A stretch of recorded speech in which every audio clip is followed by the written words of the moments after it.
தன்னுடைய நாட்டிற்கும் நாட்டிற்காக போராடிய வீரர்களுக்கும் உற்ற நண்பனாகவும் போர்க்களத்தில் சக வீரனாகவும் விளங்கியது. இன்று மனிதர்களே மனிதர்கள் மீது அன்பு குறைந்துள்ள நிலையில் ஒரு கரடி மனிதர்கள் மீது அளவில்லா அன்பு வைத்துள்ளது ஒரு ஆச்சரியமான விஷயமாகும். 1941ஆம் ஆண்டில் போலந்து நாட்டு வீரர்கள் ஈரான் நாட்டு மலைப்பகுதியில் பயணம் செய்து கொண்டிருந்த போது அங்கு ஒரு சிறுவன் கரடி குட்டி ஒன்றை எடுத்துக்கொண்டு வந்தான்.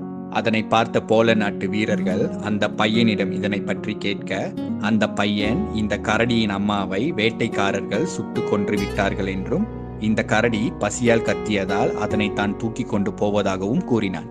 பிறகு அந்த கரடியை அந்த சிறுவனிடம் இருந்து போலந்து நாட்டு வீரர்கள் எடுத்துக்கொண்டனர்.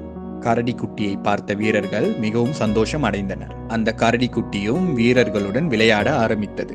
அவர்கள் கரடி குட்டியை இராணுவ கேம்பிற்கு எடுத்து சென்று பால் மற்றும் உணவுகள் கொடுத்து மற்ற செல்ல பிராணியைப் போல வளர்த்து வந்தனர்.